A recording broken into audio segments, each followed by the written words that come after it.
나누실 하나님 말씀은 누가복음 2장 41절로 50절 말씀입니다. 그의 부모가 해마다 유월절이 되면 예루살렘으로 가더니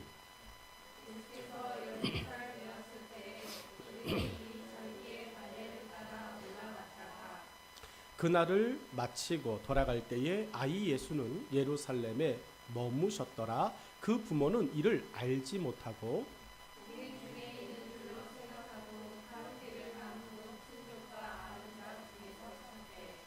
만나지 못함에 찾으면서 예루살렘에 돌아갔더니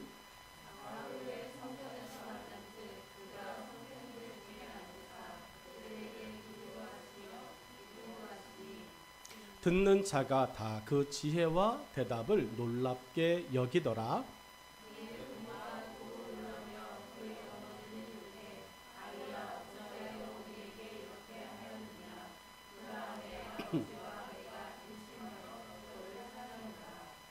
예수께서 이르시되 어찌하여 나를 찾으셨나이까? 내가 내 아버지의 집에 있어야 될 줄을 알지 못하셨나이까 하시니 그 부모가 그가 하신 말씀을 깨닫지 못하더라. 아멘. 함께 읽은 말씀의 제목은 내 아버지의 집으로 라고 하는 제목으로 함께 은혜를 나누도록 하겠습니다. 장소가 주는 기억력이 있습니다. 이스라엘 민족에게는 하나님을 기억할 필요가 있는 곳곳에 기념비를 세워 백성들에게 하나님을 기억하는 특별 장소를 만들었습니다. 그러니까 이스라엘 백성들에게는 어떠한 특별한 장소, 헤브론, 그러면 여러분 거기는 뭐가 기억될까요? 이스라엘 백성들에게 헤브론엔 막벨라 굴이 있습니다. 막벨라 굴 속엔 누가 있을까요? 이렇게 말하면 우리는 알면서도 대답을 안 하죠. 그러니까 헤브론 그러면 이스라엘 백성들에겐 그냥 묻지도 따지지도 않아요. 그곳엔 여러분 믿음의 조상, 자신들의 뿌리인 아브라함과 사라의 묘가 있습니다. 그러니까 헤브론 그러면 그들에게는 의미가 있는 거예요. 베들레헴 그러면 뭐가 있을까요? 하여튼 그 이스라엘 백성들은 여러분 그 장소가 주는 곳곳 아니면 나만이 하나님을 경험했던 나만의 장소들에 여러분 기념비를 세워두고 백성들에게 그 의미를 계속적으로 전달합니다. 우리는 구경이라고 이야기합니다. 사실은 구경이라고 말하지만 그 구경하는 장소들을 잘 보면 의미가 있는 곳들을 방문하는 거예요. 경주를 갑니다. 그러면 여러분 첨성대를 가겠죠. 불국사를 가겠죠. 천마총을 가겠죠. 황리단길 막 이런 거 말고요. 경주를 간다라고 하는 것은 그러한 곳들을 가는 거예요. 여러분 부여를 갑니다. 왜 갈까요? 맛집 투어 아니죠. 부여를 간다라고 하는 건 백제의 그러한 전성기 때 있었던 고궁들과 역사적인 유적지들을 보러 가는 것입니다. 우리에게 그런 곳들이 있습니다. 고향을 갑니다 라고 하는 것, 여러분 다른 사람에게는 의미가 없을지 몰라도 나에게는 의미가 있는 곳이에요. 그리고 그곳에 방문해서 내가 자라난 곳, 내가 뛰어돌았던 곳, 내가 다녔던 학교들을 방문하면서 내게 있었던 그 좋았던 기억들을 다시 가지고 여러분 또 주어진 삶의 일들을 서로 살아가는 것입니다. 야곱이 돌베개를 베고 잠을 자다가 하나님을 만나 제단을 쌓은 곳이 있습니다. 여러분 어디죠? 야곱이 잠을 자다가 돌베개를 베고 자다가 하나님을 만나 돌베개를 제단을 삼았던 곳 어디일까요? 여러분은 다 알고 있어요. 그죠? 이희정 집사님이 이야기했습니다. 베델. 여러분 베델이에요. 여러분 하나님의 집이라고 하는 그 기념비, 여러분 이스라엘 백성들에게 베델은 존재하지 않았습니다. 이스라엘 백성들에게 베델은 의미 없는 광야의 그냥 한 지점이었습니다. 그 누구도 기억하지 않았던, 기억할 필요도 없었던 곳. 그런데 야곱이라고 하는 사람이 하나님을 그곳에서 만났습니다. 그리고 그곳에서 내가 만난 하나님을 기념하기 시작했습니다. 돌 위에 제단을 쌓고 그곳에서 야곱이 고백합니다. 하나님이 여기 계셨군요. 이곳이 하나님의 집이었군요. 야곱의 그 믿음을 지키며 평생 동안 그곳을 기억했을 때 이스라엘 백성들에게 드디어 베델이 만들어진 겁니다. 여러분의 가정 안에서의 믿음은 그렇게 만들어지는 거예요. 여러분의 집에서의 믿음의 거룩한 교훈들은 그렇게 만들어지는 것입니다. 항상 기뻐해라, 쉬지 말고 기도해라, 범사에 감사해라. 여러분, 이는 그리스도 예수 안에서 이렇게 이야기하는 그 성경의 구절이 누군가의 마음에 들어왔을 때 그 집의 가훈이 되어지는 겁니다. 우리 집. 항상 기뻐하고 쉬지 말고 기도하고 범사에 감사하는 가정, 이게 우리 집 가훈이에요. 여러분, 최초 고백인가요?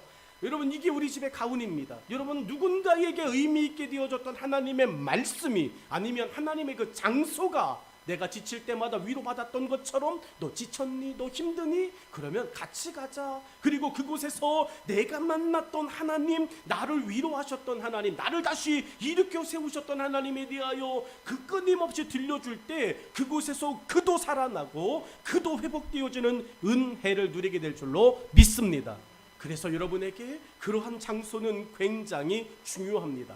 하나님은 야곱이 이제 그 베델을 잃어버리고 자기의 이제 외삼촌의 집에 가서 라헬과 레아라고 하는 아내를 얻고 20년의 시간이 지나 다시금 고향으로 돌아올 때, 여러분, 그리고 돌아와서 이제 형 에서와 화해하고 평안하게 지낼 때, 아무 문제가 없게 되어졌을 때 야곱의 신앙이 점점점 하나님이 바꾸어 놓으신 인생이 아니라 그의 이름의 본질처럼 다시금 야곱이 되어져 가고 있는, 다시금 속이는 자가 되고 세속이 되어지고 이 땅의 것에 마음이 쓰여지는 자가 되었을 때, 하나님은 그 누구도 아닌 야곱에게 이렇게 말합니다. 야곱아, 다시 베델로 올라가라.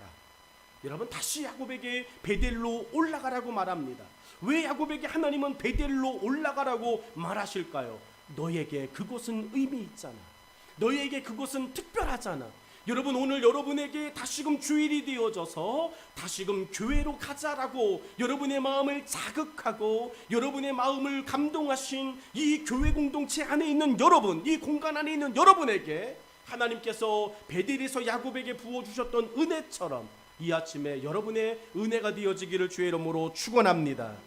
여러분, 이스라엘 백성들이 지치고 힘듭니다. 자신의 삶이 막막하고 너무나도 버겁고 어떻게 하루 벌어 하루 살아가는 그 척박한 삶의 모습을 살아갑니다. 여러분, 삶이 고단해지면 하나님이 보이지 않아요. 삶이 어려워지면 하나님이 보이지 않습니다. 여러분, 이것은 신앙의 좋고 나쁨이 아니라 우리 자체가 그렇게 되어져 있어요. 여러분, 이스라엘 백성들 똑같습니다. 그런데 그 중에 한 사람이 깨어 있어요. 사무엘입니다. 사무엘도 힘들고 어려운 시기를 살아갑니다. 여러분, 인심은 지갑에서 나오고요, 인심은 채떡에서 나오는 거라고, 쌀떡에서 나오는 거라고 우리 어른들은 끊임없이 이야기했어요. 인심이 좋아요, 인심이 나빠요는 여러분, 지갑이 열려요, 안 열려요? 나의 것에 대하여서 나눔과 쓰임이 있어요.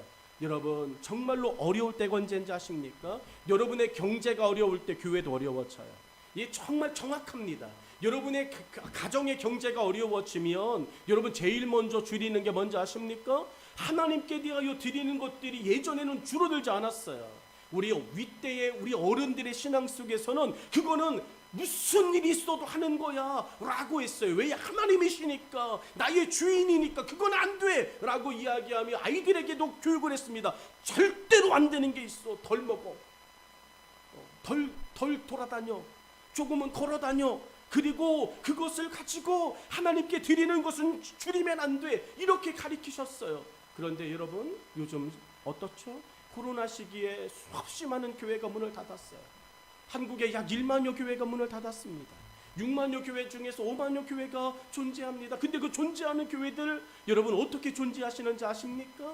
여러분, 목사님들, 사모님들이 이래요. 목사님들께서, 사모님들이 일하셨었어요. 그런데 여러분, 이제 목사님들까지 이래요. 목사님들이 나가서 대리운전합니다. 목사님들이 나가서 건설 현장에 일을 합니다. 당연한 것입니까? 여러분은 당연하다고 여기면, 나도 일하는데요, 우리 엄마도 일하는데요, 우리 아빠도 일하는데요, 그럼 목사님도 일해야죠. 여러분, 그렇게 되어질 때 가장 큰 손해는 목사님이 보지 않아요. 가장 큰 손해는 여러분이 봐요. 저는 확신합니다. 미국에서 있을 동안 목사님들, 공부하러 오신 목사님들, 전사님들이 잔디 깎아요. 500불 받아요. 도서관에서 책 정리합니다. 아르바이트로 500불 받습니다. 하루에 6시간씩 일합니다. 잔디 깎고 도서관에 책 정리하는 일 6시간, 하루에 6시간씩 하고 500불 받아요. 너무 화가 났어요. 목장 모임을 갔어요. 목장 모임에서 10분 좀 넘게 되어지는 그분들 한 달에 1,000만 원 이상 벌어요. 도넛 가게 해서. 그냥 평균이 1,000만 원이에요. 너무 화가 나가지고 이야기했습니다. 식사 한 번 안 하시면 100불 되겠죠? 100불씩 집사님 애가 있는 학생부 담당 전도사님, 학생부 담당 목사님 장학금으로 모아서 이 목장에서 드리면 1,000불 되겠죠? 그러면 목사님 일하지 않아도 돼요. 잔디 안 깎고요. 책 정리 안 해도 돼요. 그 시간에 뭐 할까요? 당신의 자녀의 영성이 중요합니까? 그런데 잔디 깎게 두신다고요? 그런데 책 정리하게 두신다고요? 당연하다고요? 나도 일하니까요? 너무 옳지 않아요. 그렇게 정말 이야기했어요. 왜냐하면 난 안 받았으니까요. 저는 300불짜리 목사가 되고 싶지 않았습니다. 그래서 나는 300불짜리가 아닙니다. 하시려면 제대로 하시고요. 안 받습니다. 그리고 안 받았어요. 그러니까 할 수 있어요. 안 받으니까. 이야기했어요. 그분들이 그 이야기를 동의해 줬어요. 그리고 그 분위기가 교회에 흘렀어요. 전체적인 교회에서 이제 목사님들의 사례비가 올라가기 시작했어요. 목사님들의 책 정리가 줄어들었어요. 잔디 깎는 일이 줄어들었어요. 누가 제일 덕받을까요? 아이들이에요. 그 아이들을 위해서 성경 공부, 아이들을 위해서 기도하는 것이 더 목사님들에게 많아졌어요. 여러분, 한국교회의 안타까움이 뭔지 아십니까? 이제는 목사님도 일해야 되는 것이 당연하게 여기시는 거예요. 여러분, 당연한 것인가요? 아니에요. 그건 당연한 게 아니에요. 목사님들과 사모님들은 여러분 정말 여러분 위해서 기도하는 게 당연한 거예요. 그게 여러분을 살려주는 거예요. 그런데 빡빡해지고 어려워지고 그러니까 여러분 돌보지 않아요. 그리고 나도 하는 거 왜 목사님은 못하십니까? 라고 이야기해요. 여러분, 우리 옳지 않은 길로, 저와 여러분이 정말로 덕이 되지 않는 길로 우리가 스스로 빠져들어갈 필요는 없다고 저는 생각합니다. 우리 교회는 지켜내고 우리 교회는 그런 마음을 지킬 수 있기를 주의 이름으로 축복합니다. 안 되어지는 여건이고 안 되어지는 상황은 괜찮아요. 그런데 되는데도 그것을 강요해요. 목사님은 일주일에 뭐 하신다고요? 그렇게 이야기하는 그 척박한 시대가 사무엘이 살았던 시대예요. 하나님의 종들을 돌보지 않았던, 하나님의 사람들을 돌보지 않았던 그 백성들이 힘들고 어려웠어요. 그런데 사무엘이요, 그 백성들을 불러 모읍니다. 그리고 그들에게 이제 하나님의 말씀을 들려줍니다. 영적으로 지치고 힘들고 그럴 때는 위로 전화하잖아요. 목사님 요즘 힘들어요. 어떤 것 때문에 또 문제가 됐어요. 여러분, 그런 전화도 하시지 마셔야죠. 돌보지 않는다면, 목사님의 삶에 대하여서 책임지지 않는다면 여러분 그런 전화도 하면 안 되잖아요. 그런데 그런 전화는 하잖아요. 어렵고 힘들 때, 기도 제목이 있을 때 나누잖아요. 여러분 어렵고 위기 가운데는 찾아오잖아요. 사무엘에게도 마찬가지. 여러분, 미디안 사람들이 쳐들어와요. 블레셋 사람들이 쳐들어와요. 어떡하죠?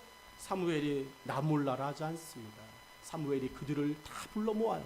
그리고 미스바라고 하는 곳에서 다시금 사무엘이 준엄한 하나님의 말씀을 전합니다. 뭐라고 전하는지 아십니까? 하나님의 말씀을 기억해라. 그 말씀 속에서 백성들이 하나님의 말씀이 제일 중요함을 깨닫습니다. 그리고 말씀 앞에 섭니다. 그리고 그곳에서 여러분 길갈의 돌 12개를 주워다가 이제 탑을 하나 쌓았어요. 그것이 무슨 탑이죠? 여러분 들어보셨던 네 단어입니다. 에로 시작하는 단어 뭐죠? 에바다? 뭘까요? 에베소서? 뭘까요? 여러분 들어보셨을 겁니다. 에베네셀 들어보셨나요? 에베네셀의 뜻은요, 하나님이 여기까지 도우셨다는 거예요.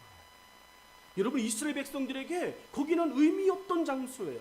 미스바는 어제도 다녔던 장소입니다. 미스바는 지금까지 그냥 아무 생각 없이 그냥 편하게 왔다 갔다 했던 장소입니다. 그런데 에베네셀이라고 하는 사무엘의 그 역사적인 선포가 내려지고 난 후에 이스라엘 백성들은 지칠 때마다, 하나님이 잘 느껴지지 못할 때마다 어디로 들어갔을까요? 여러분, 길갈에 그 기념비 속으로 들어가는 거예요. 에베네셀이라고 말하였던 그 기념비 속으로 들어가 하나님이 여기까지 나를 도우셨구나, 그것을 내가 여기 와 있는 것으로 확인하는 거예요.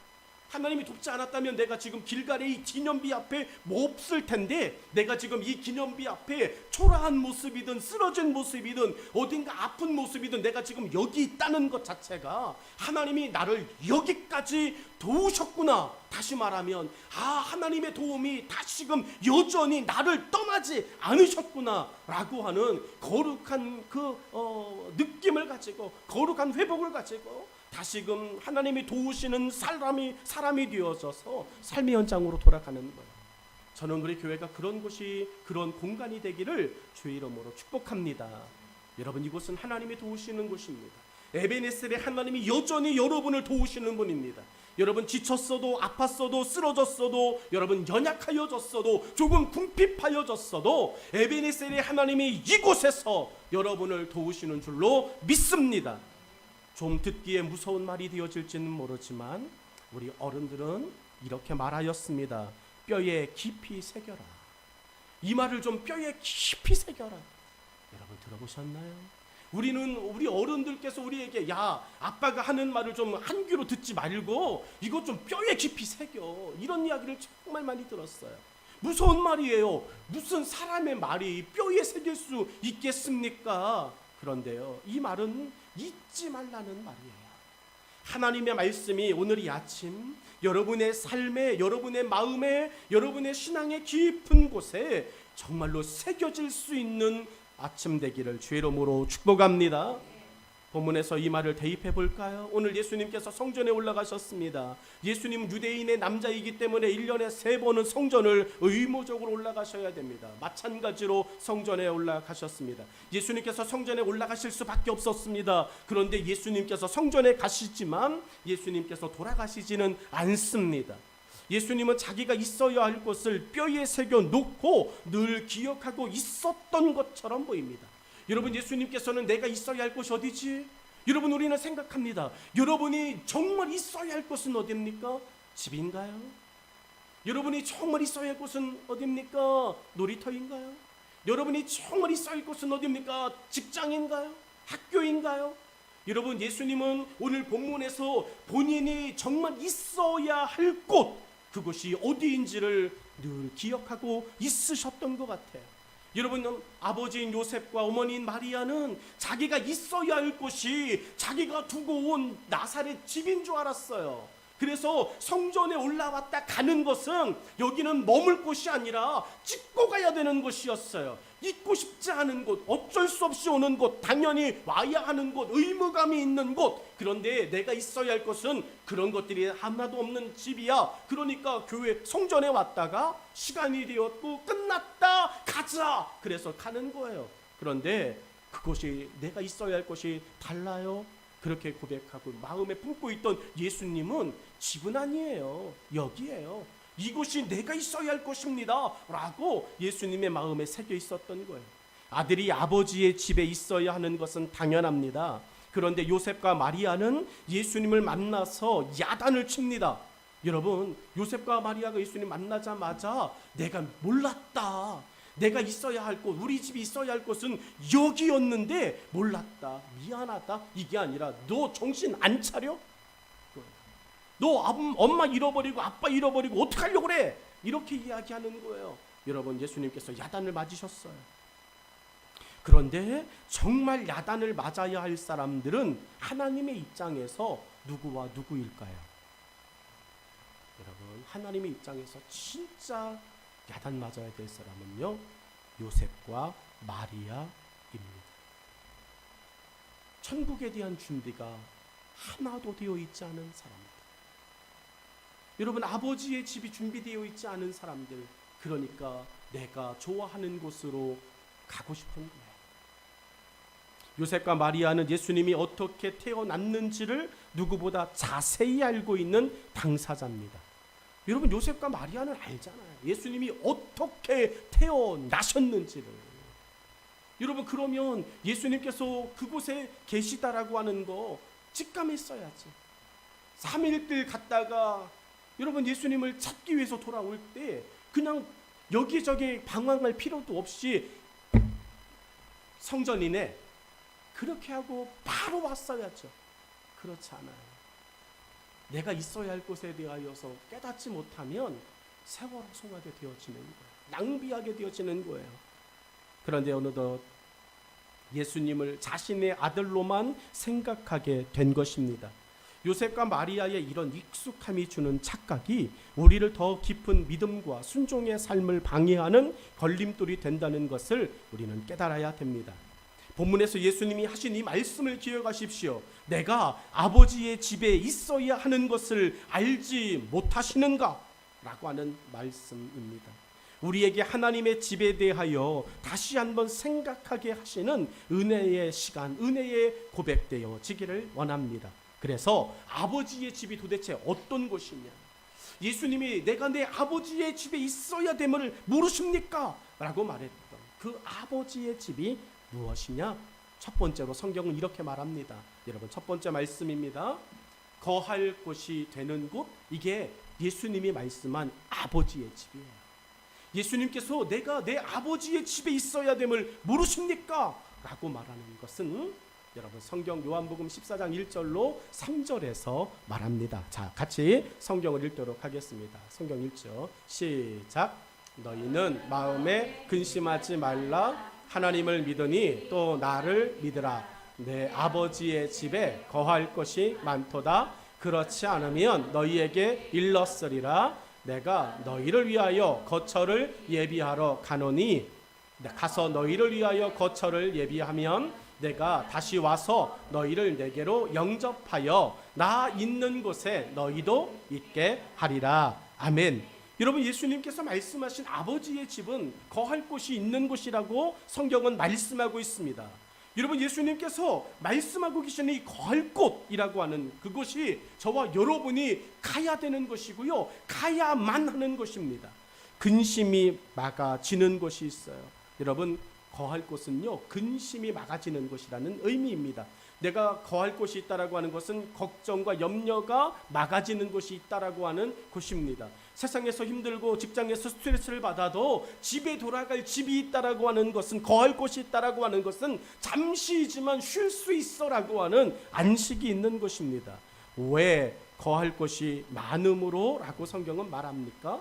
오늘 본문에서 예수님은 아버지의 집이 거할 것이 많아 라고 말하십니다. 이 말은요, 근심하지 않아도 돼 라고 하는 거예요. 거할 것이 많다라고 하는 예수님의 말씀은 떨어질 걱정하지 않아도 돼 라고 하는 이야기입니다. 네가 원하는 대로 나는 너를 쉬게 할 수 있어, 너에게 제공할 수 있어 라고 하는 것입니다. 하나님께서 우리의 집이 되어주시고 아버지의 집이 우리에게 주는 것은, 아버지께로 가면, 하나님께로 가면 저와 여러분에게는 떨어질 걱정과 염려가 없다는 거예요. 떨어질 것에 대한 근심은 이방인들의 걱정인 거리라고 말하셨습니다. 마태복음 6장 31절로 33절에 말씀하신 거예요. 여러분, 이방인들이 늘 걱정하는 게 뭡니까? 그들은 집에 거하고 있어요. 집에서 살고 있어요. 그런데 여러분, 그 집에 거하고 그 집에 살면서 그들이 늘 신경 쓰는 것은 무엇을 먹을까, 무엇을 마실까, 무엇을 입을까라고 하는 떨어지는 것들에 대한 걱정입니다. 왜 떨어질 걱정이 없습니까? 하나님의 집에 거하는 우리에게는 왜 떨어질 염려가 없습니까? 왜 부족해질 염려가 없습니까? 성경은 이렇게 말하셨어요. 여러분, 오늘 본문 요한복음 14장 2절로 3절의 말씀이신데요, 예수님께서 준비하셨다는 말씀이에요. 2절에 이렇게 말합니다. 내 아버지 집에 거할 것이 많도다. 그렇지 않으면, 거할 것이 부족해지게 되어진다면 그래도 걱정하지 말아라. 왜냐? 내가 빨리 가서 너희를 위하여 거처를 예비할 거다. 그러니 너희들이 부족해질 것 때문에 걱정하지 말아라, 염려하지 말아라 라고 말씀하시는 거예요. 저와 여러분의 모든 것들은 예수님께서 철저히 여호와 이레로 준비하여 놓으시는 줄로 믿습니다. 그러므로 아버지의 집은 걱정 없이 안식하면 되는 것인 줄로 믿습니다. 그러니 아버지 집에서 저와 여러분이 걱정하지 말고 근심하지 말고 그저 안식하시며 평안하며 하나님의 영광을 찬양하며 살면 좋겠습니다.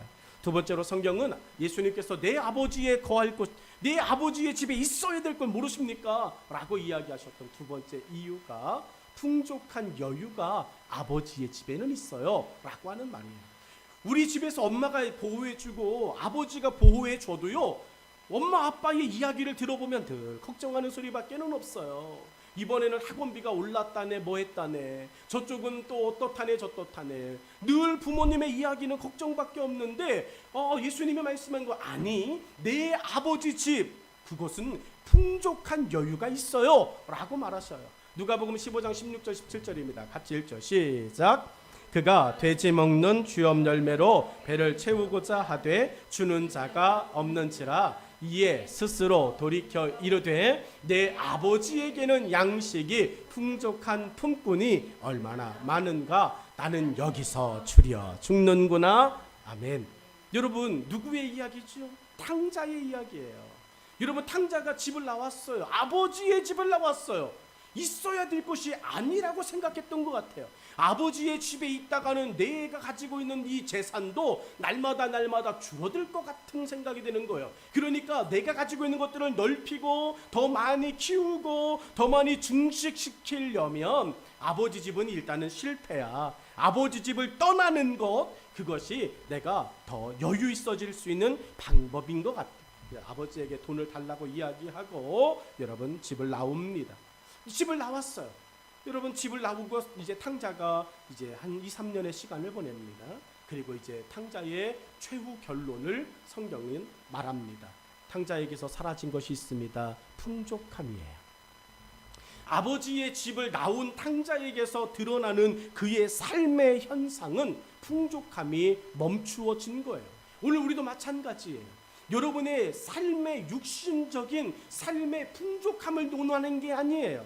하나님의 곁을 멀리 떠나, 아버지의 곁을 멀리 떠나, 교회를 멀리 떠나, 영적으로든 마음적으로든 거리적으로든 심리적으로든 교회와의 거리, 목회자와의 거리를 멀리 떠나면 여러분의 삶의 풍족함이 사라진다는 것을 기억하시기를 바랍니다. 여러분, 풍족하십니까? 영적인 풍족함이 있습니까? 삶에 먹고 쓰는 것이 아니라 여러분, 정말로 이 본문이 이야기하는 아버지의 집, 그것은 풍족함이 있는, 여유가 있는 곳을 말하고 있습니다. 탕자는 왜 굶주리게 되었을까요? 여러분, 우리는 성경을 깊이 봐야 됩니다. 똑바로 봐야 됩니다. 16절의 말씀을 다시 본다면 보여질 겁니다. 탕자는 왜 굶주렸을까? 그가 돼지 먹는 주염 열매로 배를 채우고자 하되. 자, 일단 주염 열매는 부족하다, 넉넉하다? 넉넉하다. 돼지 먹는 주염 열매는 넉넉합니다. 왜요? 돼지를 키워야 되니까. 돼지 열매가 부족하다고 우리는 착각해 왔어요. 그 집에서도 돼지 먹는 주염 열매가 떨어져 가고 있다고 착각했어요. 근데 16절의 말씀을 깊이 보십시오. 탕자가 배고프고 탕자가 굶주린 이유는 먹어야 될 주염 열매가 부족해서가 아니었어요. 말씀이 부족해서가 아닙니다. 여러분, 뭐가 부족해서죠? 탕자가 굶주린 이유는요, 주는 사람이 없어서. 할렐루야. 여러분, 저게 깨달아지니까 아버지의 집이 소중하게 되어집니다. 탕자의 입장에서는 주염 열매가 부족한 게 아니라 그 주염 열매를 넉넉하게 먹어라 말하는 사람이 없었다는 이야기예요. 돼지 주인이 탕자에게, 야, 돼지가 중요하냐 사람이 중요하지? 그러니까 이 주염 열매 먹을 만한 거 있으면 너 다 먹어, 괜찮아, 이렇게 말하면 탕자는 아버지 집 생각 안 해요. 왜냐하면 그냥 살 수 있으니까. 근데 탕자는 너무 속상합니다. 주는 사람이 없어서. 여러분, 이것은 굉장히 중요한 의미가 있지 않겠습니까? 오늘 저와 여러분에게 풍족한 여유가 없다, 이것은 그 여유가 없어서가 아니라는 거예요. 이 세상의 모든 것이 하나님의 것 아닙니까? 학개서 2장 8절에 금도 내 것이요 은도 내 것이요 천한 모든 것이 내 것이라고 하나님이 말씀과 기도로 창조하셨다고 말씀하십니다. 이 세상의 모든 금은 보화가 여러분 부족합니까? 누군가는 몇십 조를 쌓아놓고 있잖아요. 부족합니까? 여러분, 부족하지 않아요. 그런데 문제는 내가 부족해요. 내가 궁핍해요. 왜? 주는 사람이 없으니까. 여러분, 여러분이 주는 사람을 만나게 되어지면, 주는 사람의 집에 거하게 되면 여러분의 삶에서는 은혜와 사랑이 충만하게 될 줄로, 넉넉함이 충만하게 될 줄로 믿습니다. 도와줄 사람이 없으므로 탕자는 무엇을 깨닫습니까? 하나님의 은혜가 있는데 탕자에게 이 돼지 열매를, 주엽 열매를 주지 않아서 깨달아지는 게 있어요. 여러분, 탕자가 깨달아요. 뭘 깨닫느냐? 17절의 말씀을 보니까 아버지의 집이 풍족했다는 것을 깨달아요. 이게 당연했을 때는 아버지의 집이 풍족한지 안 풍족한지를 구분을 못합니다. 좋은지 안 좋은지를 구분을 못합니다. 그런데요, 주는 사람이 없이 내 삶이 그 현실에 맞닥뜨리게 되어지니까, 탕자가 배고프게 되어지고 굶주리게 되어지니까 아버지의 집이 풍족했다라고 하는 사실을 깨닫습니다. 알려준 게 아니에요. 탕자에게 아버지가, 야, 우리 집이 얼마나 넉넉한데, 우리 집이 얼마나 풍족한데. 여러분, 우리 아이들이 이것을 깨달으면, 우리의 자녀들이 이것을 깨달으면 우리 집은 왜 이래? 이런 말 안 합니다. 우리 집은 왜 이렇게 가난하지? 이런 말 안 합니다. 우리 집은 왜 이렇게 사랑이 없지? 이런 말 안 합니다. 왜요? 우리 집은 풍족했어요. 우리 집은 사랑이 많았어요. 그런데 여러분, 이것을 본인이 깨달아야 우리 집이 좋았구나를 알게 되어져요. 네, 여러분, 이렇게 되어지면 철드는 거죠. 탕자는 아버지의 집이 풍족했다는 것을 비로소 깨닫습니다. 그리고 아버지의 집에는 탕자가 지금 겪고 있는 모든 문제들을 해결할 충분한 여유가 있다는 것을 알게 되어집니다. 탕자는 아버지의 집에도 돼지를 키우는 일꾼들이 있는 것을 압니다. 그런데 자기 집에 있었던 일꾼들이 그 누구 하나 배고팠다는 소리를 들어본 적이 없습니다. 그에게 당연한 건 줄 알았어요. 수돗물 틀으면 맑은 물 나오는 대한민국에서 사니까 그냥 수돗물 틀으면 물 마시는 게 당연한 건 줄 알았어요. 그런데 아프리카 가서 지내다 보니까 대한민국이 얼마나 좋은 나라였는지를 깨닫게 되지 않습니까? 아닙니까? 탕자의 이야기가 우리에게 주는 것, 아버지의 집이 어떤 곳인지를 보여주고 있는 겁니다. 그렇다면 탕자는 어떤 결정을 해야 될까요? 탕자는 자신에게 주는 사람이 없어요. 아버지의 집에는 풍족한 여유가 있어요. 그러면 탕자는 어떻게 다음 행동해야 될까요? 어떤 결정을 해야 될까요? 뭘 물어봅니까? 뭘 생각합니까? 생각하고 뭐하고 할 일이 있습니까? 가면 됩니다. 아버지께로. 오늘 풍족함이 사라져서 힘들어 하고 계십니까? 마음에 무엇인가의 여유가 사라져서 아파하고 계십니까? 근심과 걱정 때문에 오늘 하루도 숨쉬는 것이 막막하십니까? 여러분, 뭘 걱정하십니까? 아버지의 집으로 오실 수 있기를, 아버지의 집으로 다시 돌아가실 수 있기를 예수님의 이름으로 축원합니다. 여러분, 예수님께서 아버지의 집에 대한 이야기를 하셨어요. 여러분, 내가 내 아버지의 집에 있어야 할 것을 모르십니까? 그렇게 이야기하셨을 때 예수님의 그 아버지의 집은 어떤 곳이었을까? 세 번째, 네 번째 말씀 다음 시간에 같이 보도록 하겠습니다. 기도하겠습니다.